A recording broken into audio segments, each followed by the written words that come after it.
자기 자신의 믿음이 하나님이 보실 때 올바른지 우리가 항상 점검해야 될 부분입니다. 자, 신앙생활을 바르게 한다. 여러분, 이게 쉽지 않습니다. 신앙생활을 바르게 한다는 그 자체가 은혜입니다. 우리가 한 주간도 굉장히 바쁘게 살아왔습니다. 그런데 우리의 신앙생활이 하나님 앞에서 올바른가 매일매일 점검해야 합니다. 여러분, 신앙하고 생활은 구분되지 않습니다. 하나예요, 하나. 내가 하나님을 믿는 것하고 내가 실제로 세상 속에 살아가는 것하고 이게 일치가 돼야 돼요. 물론 교회 일 열심히 하는 거 중요해요. 봉사하는 거 중요해요. 또 교회 어려울 때 함께 돕고 헌금도 하고 다 중요해요. 그런데 신앙과 생활이 일치 안 되면 그거는 다 소용없어요. 이게 가장 중요한 거예요. 그래서 항상 우리 자신이 확인해야 돼요. 내가 진짜 바르게 신앙생활을 하고 있는가? 그럼 어떻게 우리가 이걸 확인할 수 있을까요? 오늘 제 말씀의 내용이 이 내용이에요. 우리가 고린도후서 3장 15절에 보면 바울 사도가 고린도 성도들에게 한 말씀이에요. 너희는 믿음에 있는가? 너희 자신을 시험하고 너희 자신을 확증하라. 예수 그리스도께서 너희 안에 계신 줄을 너희가 스스로 알지 못하느냐? 그렇지 않으면 너희는 버림받은 자니라. 이걸 이제 설명하면 이런 내용이에요. 내가 하나님을 믿고 신앙생활을 하는데 내가 정말 신앙생활을 바르게 하고 있는가? 자기 자신이 자기 자신을 시험해 보라는 거예요. 테스트하라는 거예요. 내가 예수 그리스도를 내 안에 모시고 내가 신앙생활을 하고 있다면 그걸 입증해 보라는 거예요. 확정해 보라는 거예요. 보이라는 거예요. 근데 만약에 내가 예수님을 마음에 모시고 믿음을 가지고 있다고 생각하는데 그걸 내가 내 스스로가 확증할 수가 없고 입증할 수가 없다. 오늘 고린도후서 이 13장 5절은 그것은 시험에 불합격한 자다 이런 내용이에요. 불합격이 뭐예요? 떨어졌다는 거예요. 그래서 올바른 믿음이 뭔가? 두 가지 중요해요. 예수님이 어떤 분인가를 아는 거예요. 아니, 우리가 예수님을 믿는데 예수님을 몰라요. 그럼 그 믿음은 어떤 믿음이에요? 가짜예요. 사실 안 믿는 거예요. 두 번째는 뭐냐 하면 그 예수님이 이 땅에 오셔서 무슨 말씀을 하셨는가? 그걸 아는 거예요, 믿음이에요. 아니, 예수님 말씀을 모르는데 어떻게 믿어요, 여러분? 여러분, 믿음은 그냥 믿는 게 아니에요. 예수님이 하신 말씀, 하나님이 하신 말씀을 알고 그걸 믿는 거예요. 여러분, 그게 믿음이에요. 여러분, 교회에 다니는 것은 믿기 위한 하나의 출발이지 교회에 다니는 게 믿음이 아닙니다. 어떤 경우는 믿음 없이 세례도 받고 직분도 가질 수 있어요. 여러분, 그거 믿음이 아니에요. 또 여러분들 열심히 교회 봉사할 수 있어요. 어떤 경우는 열심히 기도할 수 있어요. 근데 예수님은 몰라요. 하나님이 하신 말씀, 예수님이 하신 말씀을 내가 몰라요. 그럼 여러분, 그런 생활은 그건 신앙생활이 아니고 종교생활이에요. 절에 가는 것이나 제사 드리고 조상들을 섬기는 것이나 똑같아요. 다른 거 하나도 없어. 단지 교회 당에만 와 있다는 것 차이뿐이에요. 여러분, 제가 지난주 설교 여러분 기억나십니까? 예수님이 말씀을 전하시는데 수많은 사람들이 모여들었어요. 하루 내 말씀을 전하는 거예요. 근데 사람들이 집에 못 가니까 허기졌어요. 배가 고프단 말이에요. 예수님이 아시고는 제자들에게 먹을 것 좀 가져와라. 결국은 어디서 가져와요? 그래서 어린 아이가 보리떡 5개, 물고기 2마리를 가져온 거예요. 그 예수님이 거기에 축사 축복 기도를 하시고 나누어 주라니까 남자만 5천 명이 먹고 12강주리가 남았어요. 기적이죠. 이런 표적을 예수님께서 많은 사람들에게 보여주셨습니다. 그리고 거기 모인 사람들이 모두 배불리게 먹고 남았다 그랬어요. 그리고 이제 다음 날이 됐습니다. 아침에 이 사람들이 또 모여든 거예요. 어제 먹었던 그 장소로 간 거예요. 갔더니 제자들도 없고 예수님도 안 계세요. 그래서 결국은 예수님이 계신 가브나움으로 배를 타고 갑니다. 갔는데 예수님이 가브나움에 계신 거예요. 얼마나 이 사람들이 기뻤는지. 예수님이 언제 여기 오셨습니까? 그때 예수님이 하신 말씀이 두 가지죠. 첫 번째가 뭐였을까요? 너희들은 표적을 보고 나를 따라온 게 아니고, 이 말이 중요합니다. 여러분, 그런 이적과 표적을 왜 예수님이 오셔서 사람들에게 보여주셨어요? 날 믿으라고. 하나님의 아들로 내가 너희를 구원할 구세주로 왔다는 것을 보여준 사인이에요. 그게 표적이에요. 근데 그 예수님에 대해서는 관심이 없고, 너희들이 어제 먹었던 떡 먹고 배불른 까닭이라고 예수님 말씀하시죠. 여러분들이 처음에 신앙생활 할 때는 내가 필요에 의해서 하나님을 찾고 예수님 찾습니다. 출발은 그래요. 누구나 다. 아픈 사람이 여기 가도 저기 가도 치료받을 수 없으니까 하나님께 나오잖아요. 그때 여러분 중에서도 아마 몸이 아파가지고 교회 나와가지고 은혜 받아가지고 낫기도 하고 예수님을 만나가지고 여러분들이 지금까지 신앙생활 하시는 분도 있어요. 또 인생에 실패를 한다든지 사업이 망한다든지 또 인생이 너무 허무하니까 하나님께나 나가보자. 처음 올 때는 내 필요에 의해서 나와요. 그러는 하나님이 우리를 만나주시고 예수님이 만나주셔서 내가 예수님을 알게 되면 그분이 나의 구주인 걸 믿고 우리가 구원을 받는 거예요.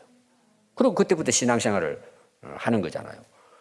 근데 그렇게 교회를 오래 다니고 직분도 가지고 열심히 기도는 하는데 여전히 떡 먹고 배부르려고 하는 거. 세상 것으로 채우려고 기도하고 예배를 드리고. 여러분, 그거는 예배가 아니에요. 그건 종교생활이에요. 그래서 여러분, 예수님이 왜 이 땅에 오셨는지를 알아야죠. 예수님이 이 땅에 왜 오셨어요? 여러분, 마태복음 1장 21절에 분명하게 하나님이 기록했어요. 그 아들 예수님을 이 땅에 태어나게 하시는데 그 아들의 이름은 예수라고, 예수님이 태어나기 전에 이름이 정해졌어요. 그럼 예수라는 이름의 뜻이 뭐예요? 이 세상에 죄악된 가운데 사는 이 죄인들을 구원하기 위해서 예수님을 보내주신 거예요. 그래서 죄에서 구원할 자라는 이름이 예수라는 이름이에요. 예수님 오신 목적은 그거예요. 그럼 누구든지 그 예수님을 알고 믿으면은 우리는 구원을 받는 거예요.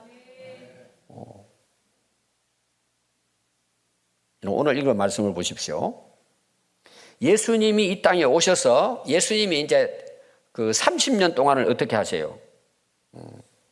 예수님은 30년 동안은 준비해, 준비. 요셉, 목수의 아들로 그냥 아버지 섬기고 같이 일했어요.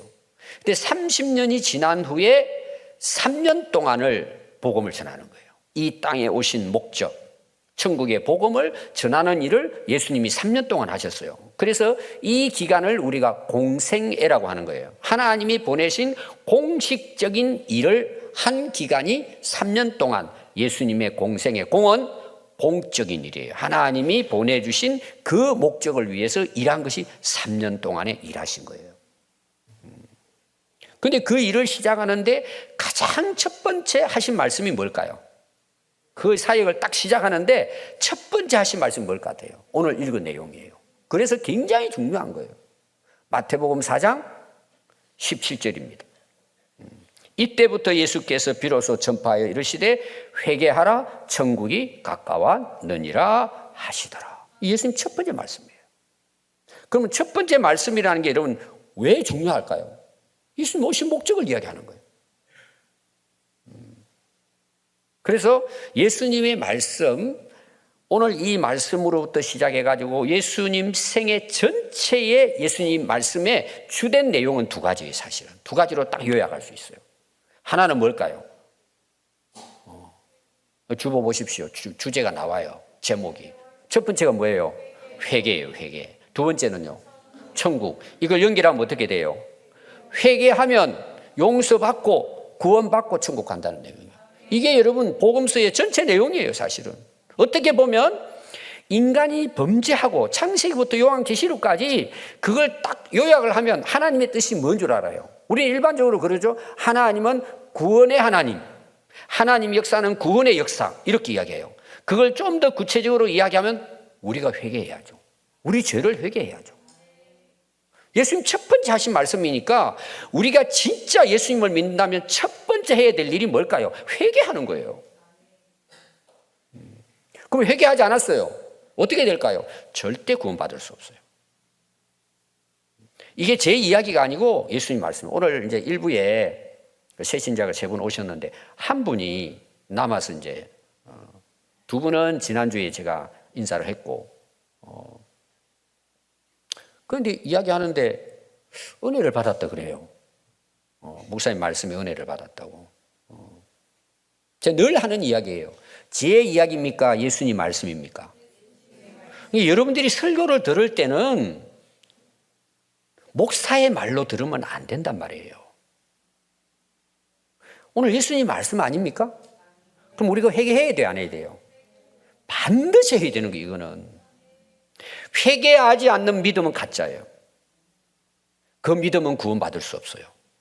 첫 번째가 회개예요. 제가 오늘 강조하는 부분이 이 부분이에요. 내가 신앙생활을 잘하고 있느냐, 올바르게 하고 있느냐, 내가 회개했느냐 안 했느냐가 첫 번째 진단해야 될 부분이에요. 이거 없이는 여러분들이 평생을 교회 다니고 예배 드리고 기도해도 여러분들은 천국 갈 수 없어요. 왜 그러죠? 회개 안 했기 때문에. 어떤 분들은 그래요. 교회 가면 뭐 죄에 대한 이야기하고 회개하라고 이야기하고 싫다는 거죠. 듣기 싫다는 거죠. 근데 예수님 하신 말씀 아닙니까? 반드시 해야 될 것이 회개예요. 회개 후에 구원이 주어지고 천국이 주어지는 거예요. 오늘 이게 이제 주제입니다. 그래서 예수님의 모든 삶은 비유도 다 천국에 대한 비유입니다. 그럼 회개가 뭐냐는 거예요, 회개가. 여러분, 회개하라는 이유는 뭘까요? 지금 잘못 살고 있다는 걸 전제하는 거예요. 너희들이 지금 죄를 짓고 망하는 길을 가고 있다는 걸 전제하고 돌아오라는 거잖아요. 아니, 바르게 사는데 왜 회개하라 그래요? 지금 잘못 살고 있으니까 회개하라는 거잖아요. 오늘 우리 한국 교회 심각해요, 여러분. 교회 나오는 사람 많아요. 어떤 사람은 이제 교회 떠나요. 제가 이제 새가족들 오면 다 물어보면 옛날에 열심히 다녔대요. 엄마 뱃속부터 다녔대요. 그런데 왜 신앙생활이 안 될까요? 회개를 안 하기 때문에. 가짜죠, 가짜. 회개하지 않는 믿음은 믿음이 아닙니다, 여러분. 반드시 기억해야 돼요. 이미 전제하는 거예요. 너희들은 아담 이후로 범죄한 그 범죄, 그 죄를 우리가 계속해서 지고 있는 거예요. 그럼 성경이 말하는 죄가 뭘까요, 여러분? 하나님을 떠나 사는 거예요. 우리는 뭐 도둑질하고 거짓말하고 못된 짓 하고 깡패질하고 이런 것만 죄라고 생각하는데 여러분, 그건 죄의 결과지. 죄의 근원 뿌리는 하나님을 떠난 거예요. 하나님을 등지고 산단 말이에요. 그럼 하나님의 등지고 산다는 구체적인 내용이 뭘까요? 하나님 말씀에 관심 없어요. 하나님 말씀대로 살지 않아요. 싫은 거예요. 그럼 어떻게 살아요? 내 생각대로 살죠. 내가 하고 싶은 대로. 세상 방식대로. 어떻게 하면 떡을 더 많이 배불리 먹을 것이냐? 어떻게 하면 많은 걸 가질 것이냐? 어떻게 하면 많이 즐길 것이냐? 빠져 사는 거예요. 그러니까 회개하라고 이야기하잖아요, 여러분. 여러분, 회개라는 말이 뭔 줄 아세요? 그게 원래 이제 헬라어로는 합성이에요, 합성어. 제가 그걸 몇 가지로 이제 설명을 여러분들이 드리겠습니다. 회개가 뭔가에 대해서 여러분들을 이해하기 위해서입니다. 마음을 바꾼다는 마음을. 그럼 여러분 마음이 세상에 가 있어요. 회개한다는 말은 뭐예요? 마음이 하나님께 있다는 거예요. 그게 회개예요. 또 회개는 그래서 회심이 회심. 마음을 돌이킨다는 뜻입니다. 그럼 언제 돌이켜요? 그 원래 원어 속에 이런 뜻이 있습니다. 나중에 알아차린다. 이런 뜻이 있어요. 따라해 볼 거예요. 나중에 알아차린다. 자, 제가 쉽게 예를 들면 아무리 말씀을 전하고 복음을 전해도 이제 안 믿는 사람들 안 믿잖아요. 나를 믿으라 그러고. 또 교회 나왔는데도 말씀을 전해도 안 믿어요. 내 마음대로 신앙생활 하는 거죠. 그럼 언제 깨달을까요? 나중에 알아챈단 말이에요. 그럼 나중에 알아채면 어떻게 될까요? 회개할 거잖아요. 여러분 부자와 나사로 이야기 보세요. 나중에 알았어요. 어디 가서 알았죠? 지옥 불에서 알아차린 거예요. 진짜 천국과 지옥이 있구나. 자, 회개할 기회가 있을까 없을까요? 끝난 거예요. 그럼 우리는 언제 회개해야죠? 살아있을 때예요. 살아있을 때 알아야 회개할 수 있는 거예요. 이 이야기예요. 회개는 알아차려야 회개할 수 있는 거예요. 제가 또 다른 뜻은 다른 견해를 받아들이거나 다른 것을 결의하거나 의사를 바꾼다 이거예요. 내가 이게 옳은 걸로 하고 계속 이야기했는데 보니까 이게 틀린 거예요. 그럼 어떻게 해야 돼요? 바꿔야죠. 틀렸으니까. 이전에 내가 가지고 있던 어떤 사상, 생각, 견해가 어느 날 봤더니 이게 너무 험하고 헛된 거예요. 아무런 가치가 없는 거예요. 그걸 깨달은 거예요. 그러면 돌아서는 거예요. 그걸 내려놓는다는 내용이에요. 내가 지금까지 살아온 삶을 보니까 너무 악하게 살아온 거예요. 다시 말하면 하나님을 떠나서 하나님 말씀을 떠나서 내가 살아왔구나. 그래서 내 인생이 이렇게 됐구나. 그걸 깨달으면 어떻게 될까요? 회개하는 거예요. 깨닫기 전까지는 절대 회개할 수 없어요, 여러분. 교회는 나와도 예배는 드리고 기도를 해도 회개는 아닌 거예요, 여러분. 여러분 보세요. 내가 잘못해서 부모님들이나 어릴 때 잘못했다고 이야기하는데 안 됐잖아요. 내가 뭐 잘못했냐? 여러분 오늘 세상에 무서운 게 뭔 줄 아세요? 양심이 사라져가요. 양심의 가책을 아예 안 받아요. 못된 짓을 다 해놓고 당당해요. 내가 무슨 잘못했냐는 거죠. 여러분 예를 들면 수도 없이 들 수 있습니다. 그게 진짜 부끄러운 일이고 창피한 일이고 추잡한 일인데도 당당하게 살아가죠. 여러분 언제 그걸 알 것 같아요? 그게 추잡하다는 거. 자기가 얼마나 잘못 살고 있다는 것을 알게 될 때 창피를 느끼는 거예요. 수치스러움을 아는 거예요. 특별히 하나님 앞에 이게 엄청난 죄였구나. 알아야 회개할 수 있는 거예요. 자, 여러분 만약에 이제 고속도로 군산에서 이제 서울 가는 고속도로 이제 진입을 했잖아요. 톨게이트 딱 지나갔어요. 그럼 가다 보면은 여러 가지 나오죠. 서천도 나오고 쭉 나와요. 그래서 서울까지 가야 되는데 이제 그 고속도로가 그렇게 쭉 연결되어 있잖아요. 그러다가 이제 한쪽으로 빠져야 될 때가 나오잖아요. 서울 가까이 가면 그런 길들이 많이 나와요. 근데 옆에 사람하고 이야기하다 보니까 지나쳐 버린 거예요. 그리 가면 어디로 가느냐? 저 강원도로 가요. 예를 들면. 언제 유턴하죠? 이거 잘못 갔잖아요. 근데 어떤 사람, 어디를 가든지 서울만 가면 돼. 그리고 계속 가면 어디까지 가요? 속초 가고 나중에 북한 가요. 왜 안 돌아오죠? 그게 오른쪽으로 가는 거예요. 그 옆에 앉아가지고 내비게이션이 계속 틀린다고 돌리라 그래도 그냥 무시하고 가는 거예요. 어디로 가면 어디든지 가면 길 나오겠지. 길은 나오죠. 그런데 서울은 못 가요. 여러분들이 길을 잘못 갔는데 괜찮아 그냥 하고 그냥 갑니까? 아니면 톨게이트 나가가지고 다시 돌아가지고 다시 서울로 갑니까? 알 때 그렇게 되죠. 그러면 돌아서면서 무슨 생각을 해요? 지금 약속 시간이 있는데 30분 늦었어. 톨비 2배 내야 돼. 그리고 열받아. 그래도 돌아와요, 안 돌아와요? 돌아오는 거예요. 우리가 하나님을 바로 알고 하나님 말씀을 바로 깨닫고 하나님 앞에 내가 얼마나 죄를 짓고 살았는가, 그게 얼마나 양심의 가책이 되고 부끄럽고 추잡한지를 알아야 회개하는 거예요. 더 중요한 건 그건 괜찮아. 내 인생의 끝이 어떻게 될까요? 영원한 멸망이에요. 아무리 넓은 길을 여러분 가도 그 넓은 길의 결론이 죽음이잖아요. 사망이잖아요. 그걸 알면은 돌아오죠. 그럼 어디 길로 가요? 주님 가신 좁은 길로 갈 수 있는 거예요. 왜? 그 길이 생명의 길이잖아요. 모르니까 다 그리 빠져가는 거예요. 그러니까 예수님 오셔서 뭐라 그러신 거예요? 빨리 회개하라는 거예요. 여러분, 회개라는 말은요, 엄청난 복음이고 축복이에요. 회개는 아무나 할 수 있는 게 아니에요, 여러분. 그걸 깨달을 때만이 회개할 수 있어요. 이게 회개하는 게 얼마나 큰 은혜고 축복이라는 사실을 여러분이 깨달아야 돼요. 이 회개 못하면 어떻게 돼요? 그냥 사는 거예요, 그냥. 세상 사람들하고 똑같이 사는 거예요. 교회는 나와도 신앙생활은 아닌 거예요, 여러분들.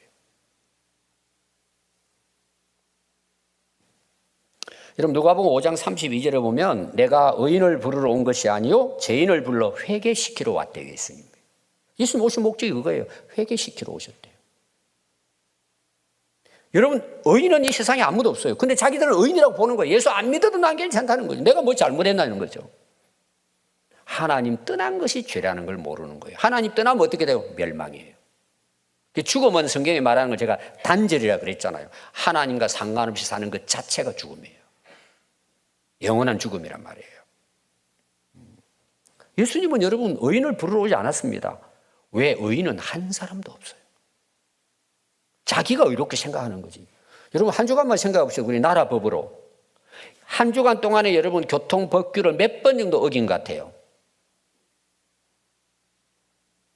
헤아릴 수 없을 거예요. 일주일 동안도.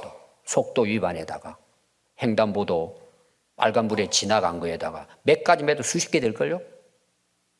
또 우리 어르신들 횡단보도도 아닌데 막 질러가는 거 있잖아요. 막 엉덩이 흔들면서 막 지나가잖아요. 막 다 여러분 나라 법으로 보면은 벌금이에요. 그거 여러분들이 1년 동안 모아보면 아마 수백만 원 될지도 몰라요. 그것도 죄예요, 여러분.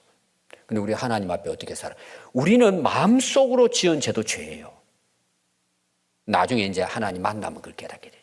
회개하죠. 토해내죠. 왜 회개하지 않을까? 자기는 의인이라고 보는 거예요. 남이 안 봤으니까 괜찮다고 보는 거예요. 하나님 다 보고 계시는데.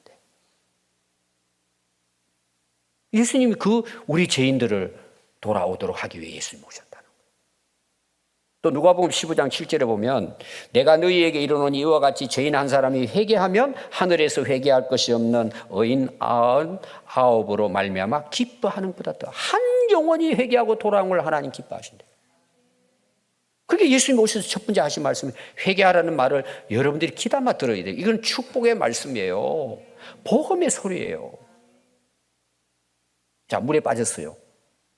여러분, 물에 바다에 빠졌다고 생각해봐요. 그러면 거의 호흡을 못합니다. 심정지 상태가 옵니다.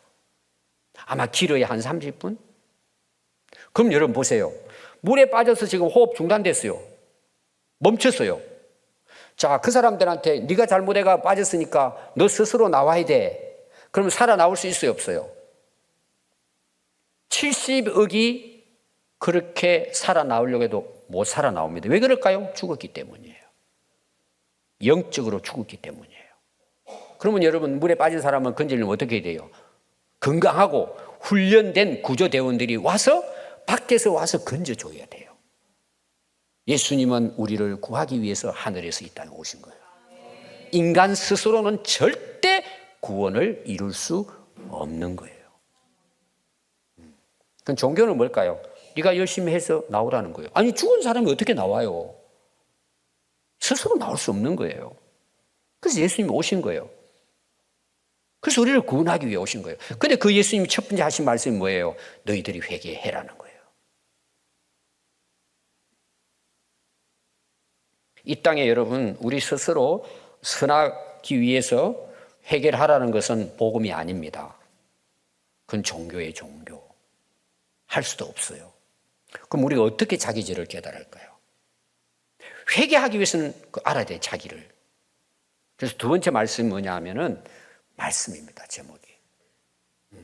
말씀으로 자기 자신의 죄를 깨닫고 회개할 수 있습니다. 그래서 회개하는 사람은요, 자기가 죄인이라고 모르잖아요. 근데 하나님 말씀을 들으면서 하나님이 우리를 만드시고 우리를 이끌어 주신 내가 하나님을 떠나서 살았구나. 그걸 깨닫는 거예요. 그리고 회개할 수 있는 것입니다. 아니, 지금 자기 죄를 깨닫지 못하는데 어떻게 알아요? 그럼 어떻게 자기 죄를 깨달아요? 여러분, 그 세상의 모든 죄를 다 모아놔도 회개하라는 말은 한마디도 안 나와요. 성경만이, 예수님만이 회개하라고 말씀하시는 거예요. 우리 죄를 발견하게 한단 말이에요. 그 말씀의 빛이 내 안에 들어오고 내가 말씀의 거울 앞에 서면은 머리부터 발끝까지 죄인이에요. 그러니까 어떻게 해요? 감당할 수 없잖아요. 회개할 수밖에 없는 거예요. 그래서 사도행전 2장 36절에 보면 그 베드로가 이제 은혜 받아가지고 복음을 전해요. 근데 유대인들, 바리새인들이 예수님 십자가 못 박았거든요. 너희들의 죄가 뭐냐? 너희들 스스로 예수님을 십자가 못 박았다. 이제 이 복음을 전하는 거예요. 그러니까 이들이 깨닫고는 어찌 알고 우리가 이제 어찌 해야 되느냐 우리가 이걸 엄청난 죄를 지었잖아요. 그때 베드로가 이렇게 말해요. 너희가 회개하여 각각 예수 그리스도의 이름으로 세례를 받고 제 사함을 받으라는 거예요. 그 받는 자가 구원을 받고 천국을 가는 거예요. 그럼 첫 번째가 뭐예요? 베드로도 그래 회개하라고. 왜 그럴까요? 예수님 말씀이 그렇게 하셨으니까. 그래서 로마서 10장 17절 보면 그러므로 믿음은 들음에서 뭘 들어요? 그리스도의 말씀을 들음으로 너희들이 믿음을 갖게 된다는 거예요. 회개할 수 있다는 거죠. 또 히브리서 4장 12절에 보면 하나님의 말씀은 살아있고 활력이 있어 좌우의 날선 어떤 검보다도 예리하여 혼과 영과 및 관절과 골수를 찔러 쪼개기까지 하며 또 마음의 생각과 뜻을 판단하나니. 이 판단이 뭐냐? 분별, 알아낸다는 거예요. 찾아낸다는 내용이에요. 우리가 하나님 말씀을 내 안에 들어와서 그 말씀을 깨닫게 되면 이 말씀은 강력한 능력이 있어요. 우리의 영과 혼과 마음까지도 전부 다 완전히 양날 칼보다 더 예리해가지고 그걸 전부 다 수술해낸다는 거예요. 치료한다는 내용이에요. 그래서 우리가 어떻게 건강한 하나님의 사람으로 다시 새로운 사람으로 태어나게 만든다는 거예요. 여러분 명의 있죠. 명의. 유명한 의사 있잖아요. 어떤 사람이 명의일까요? 첫 번째는 진단을 잘합니다. 아니 진단을 하고 병명이 뭔 줄 알아야 치료를 하잖아요. 여러분들이 병원을 다녀보세요. 그런데 갔더니 잘 모르겠는데 아마 그 좀 배탈 난 것 같다고. 그럼 배탈약만 줘요.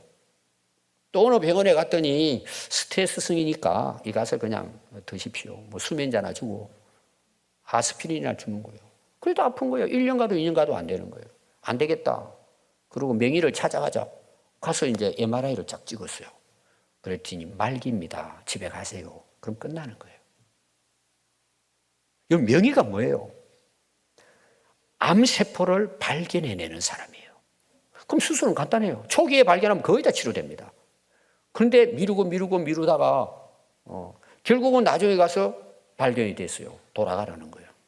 불가능합니다. 3개월 살지 못합니다. 다 오는 거예요. 어떻게 할 거예요? 여러분 명의 중에서도요. 요사이는 MRI 기기가 다 좋습니다. 근데 신형이 있잖아요. 아주 좋은 이런 MRI 찍었어요. 근데 진짜 중요한 게 뭔지 아세요? 판독이에요. 판독. 의사가. 어떤 의사는 암덩어리가 주먹만 하대요. 완전히 난리 났잖아요. 그럼 대부분 어디 가요? 제일 좋은 병원에 가가지고 수술하려고 그러냐. 가서 의사가 판독, 그 물주머니니까 집에 가세요. 그냥. 수술하든 말든 괜찮습니다. 며칠 동안 어때요? 완전히 죽었다 살아나요. 또 어떤 의사는 판독을 잘 했는데, 신형 기계를 가지고 했는데, 별건 아닌 것 같다고. 큰 문제는 아닌 것 같다고. 잘 안 보이니까 그냥 집에 가셔도 되겠다고. 근데 계속 아파요. 근데 어느 의사에 갔더니 찾아낸 거예요. 초기. 우리 교회도 그런 분 많았어요. 초기 하니까 그냥 간단히 치료가 돼요. 여러분, 우리가 우리의 죄를 발견하는 것은요, 하나님의 은혜예요. 근데 그렇게 교회를 오래 다니면 몰라요. 그냥 교회 다니는 거예요. 부모님이 교회 다니니까, 어릴 때부터 교회 다녔으니까 그냥 다니는 거예요. 어떻게 되는지 아세요, 여러분? 기회를 놓칩니다. 어떤 분은 그래요. 돌아가실 때 되면 교회 나오겠다 그래요. 여러분, 미리 알아서 치료하지 않으면 어떤 경우는요, 돌아가실 때까지도 몰라요. 그게 나사로와 부자 이야기 나오잖아요. 그때야 다 알죠. 죽고 난 다음에 다 알죠. 어떤 사람은 그래요. 죽어봐야 안 돼. 그냥 죽어봐요. 다 압니다, 여러분. 그때는 회개할 기회가 없습니다. 그래서 예수님께서요, 마태복음 9장 10절에 보면 예수님이 이제 오셔서 죄인들과 이제 그 세상으로 말하면 좀 그 부족한 사람들이 있는데 가서 같이 식사를 하고 그럽니다. 그 바리새인들이 제자들에게 이야기해요. 아니 당신의 스승은 왜 저 못된 세리와 죄인들과 함께 밥 먹냐. 비꼬는 거죠. 그때 예수님이 옆에서 들으신 거예요. 그리고 하신 말씀입니다. 건강한 자에게는 의사가 쓸데없고 병든 자에게야 쓸데있느니라. 여러분, 건강하다는 사람은 치료받을 수 없습니다. 병든 사람만이 의사를 찾아갑니다. 자기 잘났다고 살아가는 사람들, 나는 어렵다고 생각하는 사람들은요, 절대 예수님 찾아가지 않습니다. 교회를 다녀도 회개할 수 없습니다. 내가 의로운데 뭐가 문제가 있는데. 자기가 병든 자인 걸 정직하게 자기를 보고 내가 잘못 살아가고 있구나. 특별히 하나님을 떠나 내가 잘못 살고 있구나. 깨달은 사람만이 회개할 수 있습니다. 그래서 예수님이 하신 말씀이잖아요. 왜 회개하라고 말씀하셨을까요? 천국이 오고 있기 때문인 거예요. 여러분, 우리가 지금 살아가고 있잖아요. 내 앞에는 두 길이 있어요. 천국과 지옥이에요. 선택은 내가 하는 거예요. 어떤 자가 천국 간다고요? 회개하는 자예요. 오늘 교회가 여러분 왜 문제인 줄 아세요? 이렇게 썩어 병들어 죽어가고 있는데 회개하라고 외치지 않는 거예요. 여러분 몸 아프면 명의를 찾아가잖아요. 돈 많이 들여가지고도 빨리 발견해가지고 수술하려고 하잖아요. 육신의 생명을 위해서도 재산 다 팔아가지고 여러분 치료받으려고 하잖아요. 그러나 그 생명은 100년 이상 못 살아요. 우리가 자기 죄를 깨닫고 회개하고 주님께 나오면 영원히 살아요. 그럼 뭐가 중요해요? 왜 이런 일이 일어날까? 말씀을 모르기 때문이에요. 진리를 모르는 거죠. 왜 우리가 회개하고 천국 갈 수 있어요? 우리 죄는 우리가 해결할 수 없어요. 그래서 예수님이 오셔서 나의 죄를 대신해서 십자가에 고난 받으시고 형벌 받으시고 대신 돌아가 주신 거예요. 십자가의 피로 우리 죄를 다 정결하게 해 주셨기 때문에 예수께로 가는 거예요. 그리고 믿고 구원받는 거예요. 그래서 여러분, 죄라고 하는 것은 모든 사람들이 경험하고 있어요. 근데 그걸 통해서 예수님이 우리의 구주인 걸 깨닫게 되는 거예요. 그게 회개를 통해서 일어나는, 그 출발이 회개란 말이에요. 그래서 요한복음 여러분 3장 17절에 보면 하나님이 그 아들을 세상에 보내신 것은 세상을 심판하려 함이 아니에요. 그로 말미암아 세상이 구원을 받도록 하기 위해서 예수님이 오신 거예요. 예수님은 우리를 벌하기 위해 오신 게 아니라니까. 다 죄인인데 회개시켜 구원하도록 하기 위해 예수님이 오셨다는 거예요. 여러분, 의사가 가서 여러분들이 이제 돈 내고 치료받잖아요. 의사가 왜 여러분 수술하고 치료를 해요? 죽이기 위해서 하는 거예요? 살리기 위해 하는 거예요? 당연히 살리기 위해서 하죠. 8시간, 9시간 수술하잖아요. 물론 돈은 받지만. 여러분, 예수님 믿고 우리가 구원받는 게 왜 그래요? 우리를 살리기 위한 거예요. 그래서 회개하라고 하는 거예요. 세 번째입니다, 여러분. 세례 요한이 예수님 전에 말씀을 전했는데 그때 이제 많은 사람이 몰려들었을 때의 이야기입니다. 마태복음 3장 1절에 12절이에요. 오늘 말씀의 앞장 내용. 세례 요한이 예수님보다 이제 6개월 먼저 오셔서 말씀을 전했으니까 그때 이제 이 세례 요한이 전하는 말씀이 뭐냐? 회개하라, 천국이 가까웠느니라. 예수님보다 더 먼저 말씀하셨어요. 근데 많은 사람들이 와서 회개하고 세례를 받고 구원을 받습니다. 근데 바리새인 사두개인데 이 사람들은 외식하는 자들이에요. 그리고 난 비판만 하고 이렇게 하는 사람들이죠. 그들이 세례 베푼도 오는 거예요. 근데 세례 요한이 욕을 합니다. 욕을.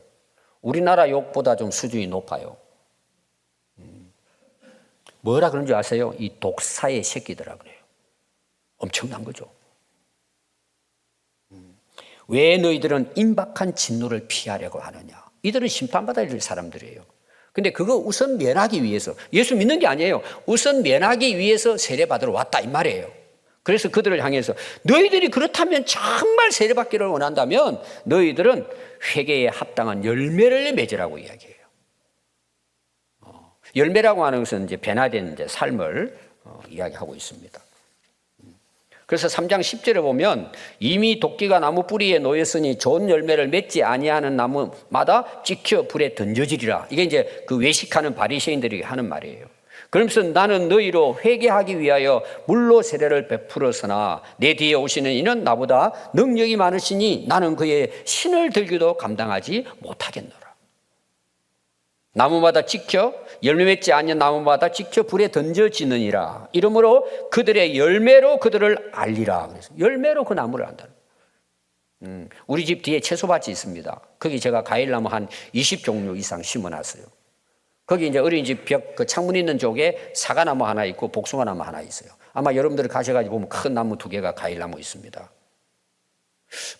어떤 나무가 그 사과나무고 복숭아 나무인가 어느 정도 아는 대부분 모릅니다. 근데 우리 청년들하고 애들 물어보면 이제 그 한 번씩 뒤가 물어봐요. 이게 무슨 나무 아니냐. 다 엉뚱한 말이에요. 그런데 우리 어린이집 아이들도 알 수 있는 길이 있어요. 언제 알까요? 가을에 사과 열매 맺고 복숭아 맺히면은 어린애도 다 알아요. 먹어봤으니까. 우리가 정말 거듭난 그리스도인으로 회개한 자로 믿음의 생활을 제대로 하는 것은 우리의 삶을 보면 알아요. 그 열매를 보면 그 나무를 알잖아요. 열매는 우리의 변화된 삶을 이야기하는 거예요. 여러분들이 열매를 맺지 못했다면 여러분들은 아직도 회개하지 않은 거예요. 그게 합당한 열매가 우리 삶으로 드러난단 말이에요. 그러니까 오늘날 여러분 교회 안에 가짜가 많습니다. 여기도 아마 지금 오늘 말씀드리면서 자기를 돌아보는 분들이 있을 거예요. 그래서 마태복음 7장 16절에 그래서 예수님이 하신 말씀이에요. 그들의 열매로 그들을 안다는 거예요. 좋은 나무는 좋은 열매를 맺고 나쁜 나무는 나쁜 열매를 맺죠. 여러분 그건 바꿀 수가 없습니다. 그런데 그 요한이 기록한 3장 12절에 보면 손에 키를 들고 자기의 타작마다를 정하 이 마지막 때 심판을 이야기합니다. 알곡은 모아 곡간에 들이고 곡간은 천국을 이야기해요. 쭉정이는 꺼지지 않는 불에 태우시라. 이건 실제 농사인데 그렇게 해요. 쭉정이는 다 그냥 논바닥에서 다 태워버립니다. 그럼대라고. 그럼 쭉정이가 뭐죠? 알맹이가 없다는 거잖아요. 겉으로는 쭉정이에요. 모양은 있어요. 근데 알맹이가 없어요. 이 알맹이가 뭘까요? 예수님이에요. 알곡은 그 안에 예수님이 계신 거예요. 내 안에 예수님이 계신 거예요. 그게 자기가 테스트해서 없다는 것은 뭐라 그랬어요? 버린 자식이라고 그랬잖아요. 버린 자라고. 불합격자라고 제가 제일 먼저 말씀 여러분들에게 고린도후서 말씀 전했습니다. 자, 4번째가 뭐냐 마지막으로 천국이에요. 천국. 회개하라 천국이 가까웠다 그랬어요. 그럼 예수님이 하신 말씀의 처음부터 끝까지가 뭘까요? 천국에 대한 비유예요. 그걸 위해서 오셨으니까. 교회를 열심히 다니는 거 뭐 그 자체는 좋아요. 그런데 여러분들 한번 보세요. 신앙생활을 그렇게 어릴 때 열심히 하고 교회도 다니고 봉사도 했는데 천국이 없다. 예수 믿을 이유가 뭐가 있어요? 저는 오늘 당장 내려놔요. 그렇게 교회 열심히 다니고 봉사하고 충성 다 했는데 선한 일도 많이 했는데 내가 마지막 가서 천국에 들어가지 못했다. 이 세상에 어떤 의미가 있냐고 삶이. 자, 100살까지 건강하게 살았어요. 성공했어요. 노년에 살아가는데 아무 부족함이 없어요. 다른 사람이 봐도 저분 참 행복하겠다. 그런데 천국에 들어가지 못한다면 100세 동안의 성공하고 행복이 무슨 의미가 있을까요? 그게 진짜 복이고 행복일까요? 이게 착각하는 거예요, 사람들이. 그래서 요한복음 14장 1절에 보면 예수님 제자들에게 이야기하신 말씀입니다. 마음에 근심하지 말고 하나님을 믿으라. 내 아버지 집에는 거할 곳이 많도다. 너희를 위하여 내가 먼저 가서 거처를 예비하면 다시 와서 너희는 나 있는 곳에 너희들이 있게 하겠다는 거예요. 우리들의 소망이죠, 천국은. 여러분 누가복음 15장 17절 내용을 보면은 이제 둘째 아들 이야기가 나와요. 아버지 재산 다 가지고 가서 세상에 나가지고 즐기고 탕진하고 다 허비해버리고 나중에 죽게 생겼어요. 죽게 생겼으니까 그때 깨닫는 거예요. 내가 왜 이렇게 살았을까? 그러면서 2가지를 고백합니다. 하나님께 죄를 지었고 내 아버지께 죄를 지었다 그래요. 그럼 이제 그 재산을 다 탕진한 걸로 보잖아요. 우리 인생을 탕진한 걸 보잖아요. 정말 중요한 죄는 뭘까요? 아버지를 떠나온 자체가 아버지에게 불효한 거예요. 아버지 잠 제대로 주무시겠습니까? 돌아올 때까지. 아버지는 그 아들 돌아오는 것이 아버지 소원이에요. 돌아왔잖아요. 아버지가 어떻게 하죠? 따집니까? 너 돈 어디 있었어? 하나도 따지잖아. 벌도 내리잖아요. 잔치를 벌입니다. 왜 그럴까요? 아버지에게는 아들이 돌아온 것으로 기쁨이에요. 하나님도 똑같다는 내용이에요. 따지지 않는단 말이에요. 거기에 대해서. 회개하는 자에게는 용서하시고 하나님의 자녀로 다시 태어나게 하시라.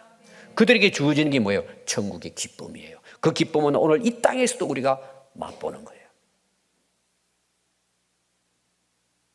여러분, 신앙생활은 자기 죄를 회개하고 주님과 돌아와서 주님과 함께 살아가는 인생을 이야기하는 거예요. 그래서 기쁘고 즐거운 거예요. 이 땅에서도. 맛보는 거죠. 이 땅에서. 자, 여러분, 비행기를 탔습니다. 미국 가는 비행기를 탔어요. 여러 가지 절차를 거칩니다. 근데 그 비행기로 미국 가려면 가장 중요한 게 하나 있어요. 뭐 다 준비해도 중요한 게 뭘까요? 비행기를 타야 돼요. 그럼 타려면 어떻게 해야 되죠? 여러분들 비행기 타보셨죠? 여권 가지고 티켓 가지고 번호 가지고 하면 아가씨 둘 서가지고 인사하면서 어서 오십시오. 그러면 올라가가지고 보여주고 저기 자리가 앉으세요 그러죠. 그 문을 들어가야 돼요. 밖에 있어도 안 돼요. 들어가야 돼요. 여러분, 천국을 갈 수 있는 길은 첫 번째 관문, 출입문이 있어요. 그게 뭘 것 같아요? 회개예요. 이걸 통과하지 않으면 절대 비행기로 내가 가고 싶은 곳 갈 수 없어요. 천국도 마찬가지예요, 여러분. 구경만 하는 거죠. 비행기 구경만 하고. 그 첫 번째 관문이 뭐냐? 출입문이 회개입니다. 회개하지 않고는 절대로 천국 갈 수 없습니다. 천국은 회개한 자에게 주시는 하나님의 영원한 선물입니다.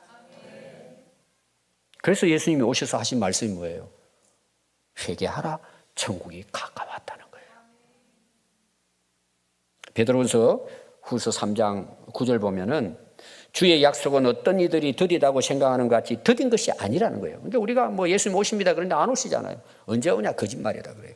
여러분, 그런 뜻이 아닙니다. 더디지 않습니다. 오고 싶어 하십니다. 왜 더디게 오실까요? 한 가지 이유입니다.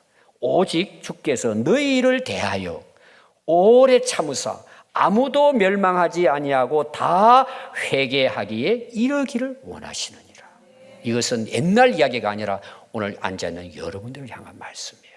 예수님은 더디지 않습니다. 바로 심판하실 수 있습니다. 그러나 단 한 사람이라도 더 회개하기를 기다리시는 것입니다.